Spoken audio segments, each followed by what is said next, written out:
Hi friends, ಹೇಗಿದ್ದೀರಾ? ಎಲ್ಲ ಚೆನ್ನಾಗಿದ್ದೀರಾ ಅಂತ ಅಂದ್ಕೊಳ್ತೀನಿ. ವರ್ಣಿಕಾ ಅಡುಗೆ ಮನೆಗೆ ಸ್ವಾಗತ. ಇವತ್ತಿನ ನೋಡೋದಲ್ಲಿ ತುಂಬಾ ಟೇಸ್ಟಿಯಾಗಿರುವಂತಹ ಶಾವಿಗೆ ಪಾಯಸನ ಯಾವ ರೀತಿಯಾಗಿ ಮಾಡೋದು ಅಂತ ನೋಡೋಣ. ಇನ್ನೇನು ಸಾಲಾಗಿ ಹಬ್ಬಗಳು ಜಾತ್ರೆಗಳೆಲ್ಲ ಬರ್ತಾ ಇದೆ.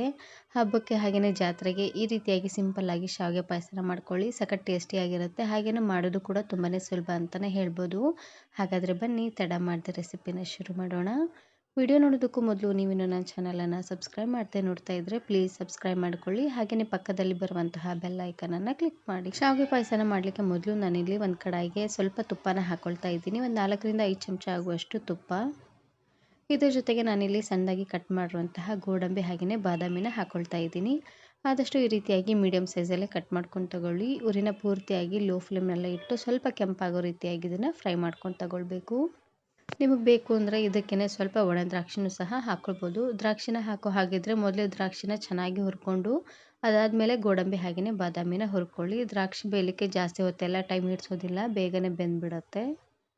ಇವಾಗ ನೋಡ್ತಾ ಇರ್ಬೋದು ಗೋಡಂಬಿ ಬಾದಾಮಿ ಎಲ್ಲ ಚೆನ್ನಾಗಿ ಕೆಂಪಾಗಿ ಬೆಂದಾಗಿದೆ. ಈ ರೀತಿಯಾಗಿ ಬೆಂದಮೇಲೆ ಇದನ್ನು ನಾನಿವಾಗ ಒಂದು ಪ್ಲೇಟಿಗೆ ಎತ್ತಿಟ್ಕೊಳ್ತಾ ಇದ್ದೀನಿ. ಇವಾಗ ಅದೇ ಕಡೆಗೇ ನಾನಿಲ್ಲಿ ಶಾವಿಗೆನ ಹುರ್ಕೊಳ್ತಾ ಇದ್ದೀನಿ. ನಾನಿಲ್ಲಿ 1 ಕಪ್ ಆಗುವಷ್ಟು ಶಾವಿಗೆನ ಹುರ್ಕೊಳ್ತಾ ಇದ್ದೀನಿ. ಶಾವಿಗೆನ ಹುರಿಯುವಾಗ ಉರಿನ ಪೂರ್ತಿಯಾಗಿ ಲೋ ಫ್ಲೇಮ್ನಲ್ಲೇ ಇಟ್ಟು ಚೆನ್ನಾಗಿ ಇದನ್ನು ಹುರ್ಕೊಂಡು ತಗೊಳ್ಳಿ. ಸ್ವಲ್ಪ ಕೆಂಪಾಗೋವರೆಗೂ ಬೇಯಿಸ್ಕೊಂಡ್ರೆ ಸಾಕಾಗುತ್ತೆ. ನೋಡಿ, ಈ ರೀತಿಯಾಗಿ ಕಲರ್ ಚೇಂಜ್ ಆಗೋವರೆಗೂ ಸ್ವಲ್ಪ ಇದನ್ನು ಫ್ರೈ ಮಾಡ್ಕೊಂಡಿದ್ದಾದಮೇಲೆ ಇವಾಗ ನಾನಿಲ್ಲಿ ಹಾಲನ್ನು ಹಾಕ್ಕೊಳ್ತಾ ಇದ್ದೀನಿ. ಶಾವಿಗೆನ ಫ್ರೈ ಮಾಡಬೇಕಾದ್ರೆ ತುಪ್ಪ ಏನಾದರೂ ಸ್ವಲ್ಪ ಕಡಿಮೆ ಅಂತ ಅನಿಸಿದ್ರೆ ಮಧ್ಯಕ್ಕೆ ಸ್ವಲ್ಪ ತುಪ್ಪನ ಹಾಕ್ಕೊಂಡು ಹುರ್ಕೊಂಡು ತಗೊಳ್ಳಿ. ಇವಾಗ ನಾನಿಲ್ಲಿ 2 ಗ್ಲಾಸ್ ಆಗುವಷ್ಟು ಹಾಲನ್ನು ಹಾಕ್ಕೊಳ್ತಾ ಇದ್ದೀನಿ. ಕಾಯಿಸಿ ಆರಿಸಿರುವಂತಹ ಹಾಲನ್ನು ಹಾಕ್ಕೊಳ್ಳಿ, ಚೆನ್ನಾಗಿರುತ್ತೆ. ನೋಡಿ, ಹಾಲನ್ನು ಹಾಕ್ಕೊಂಡು ಒಂದು ಸಾರ್ತಿ ಈ ರೀತಿಯಾಗಿ ಚೆನ್ನಾಗಿ ಇದನ್ನು ಮಿಕ್ಸ್ ಮಾಡ್ಕೊಂಡು ತಗೊಳ್ಳಿ. ಮೊದಲು ಹಾಲು ಹಾಗೆಯೇ ಶಾವಿಗೆನ ಚೆನ್ನಾಗಿ ಕುದಿಸ್ಕೊಂಡು ತಗೊಳ್ಬೇಕು. ಶಾವಿಗೆನ ಪೂರ್ತಿ ಮೆತ್ತದಾಗೆಲ್ಲ ಮಾಡ್ಲಿಕ್ಕೆ ಹೋಗಬೇಡಿ, ಚೆನ್ನಾಗಿರೋದಿಲ್ಲ. ಸ್ವಲ್ಪ ಸಾಫ್ಟಾಗಿದ್ದರೆ ಸಾಕಾಗುತ್ತೆ. ಇವಾಗ ನೋಡ್ತಾ ಇರ್ಬೋದು ಚೆನ್ನಾಗಿ ಕುದಿ ಬರ್ತಾ ಇದೆ. ಇವಾಗ ಶಾವಿಗೆನ ಈ ರೀತಿಯಾಗಿ ಕೈಯಿಂದ ಪ್ರೆಸ್ ಮಾಡಿ ಚೆಕ್ ಮಾಡ್ಕೊಳ್ಳಿ. ಶಾವಿಗೆ ಇನ್ನೂ ಕರೆಕ್ಟಾಗಿ ಬೆಂದಿಲ್ಲ. ಇನ್ನೊಂದು 2 ನಿಮಿಷವರೆಗೂ ಚೆನ್ನಾಗಿ ಇದನ್ನು ಕುದಿಸ್ಕೊಳ್ತಾ ಇದ್ದೀನಿ. ಆದಷ್ಟು ಉರಿನ ಪೂರ್ತಿಯಾಗಿ ಲೋ ಫ್ಲೇಮ್ನಲ್ಲೇ ಇಟ್ಟು ಕುದಿಸ್ಕೊಂಡು ತಗೊಳ್ಳಿ. ಇನ್ನೊಂದು 2 ನಿಮಿಷವರೆಗೂ ಚೆನ್ನಾಗಿ ಕುದಿಸ್ಕೊತಿದ್ದಂಗೆ ಈ ರೀತಿಯಾಗಿ ಗಟ್ಟಿಯಾಗಿ ಬರುತ್ತೆ. ಹಾಗೆಯೇ ಶಾವಿಗೆನೂ ಸಹ ಸ್ವಲ್ಪ ಸಾಫ್ಟಾಗಿ ಚೆನ್ನಾಗಿ ಬೆಂದಿರುತ್ತೆ. ಲಾಸ್ಟಲ್ಲಿ ಇದಕ್ಕೇ 1/4 ಚಮಚ ಆಗುವಷ್ಟು ಏಲಕ್ಕಿ ಪುಡಿ ಹಾಗೆಯೇ 3/4 ಕಪ್ ಆಗುವಷ್ಟು ಸಕ್ಕರೆನ ಹಾಕ್ಕೊಳ್ತಾ ಇದ್ದೀನಿ.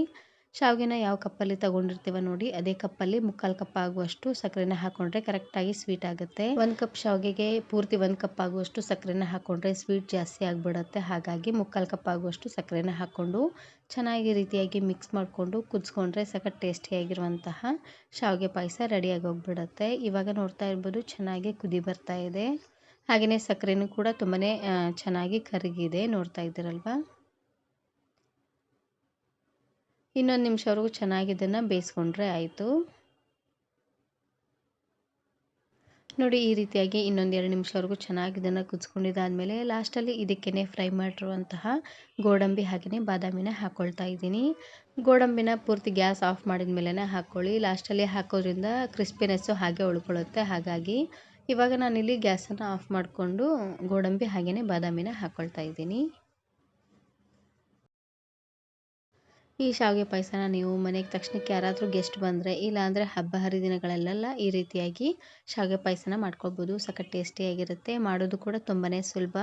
ಒಂದು 5ರಿಂದ 10 ನಿಮಿಷ ಇದ್ದರೆ ಸಾಕು, ಬೇಗನೆ ಆಗೋಗ್ಬಿಡುತ್ತೆ ಅಂತಲೇ ಹೇಳ್ಬೋದು. ಇವಾಗ ನೋಡಲಿಕ್ಕೆ ಸ್ವಲ್ಪ ತೆಳ್ಳ ಅಂತ ಅನ್ನಿಸ್ಬೋದು, ಆಮೇಲೆ ಗಟ್ಟಿಯಾಗಿ ಬರುತ್ತೆ.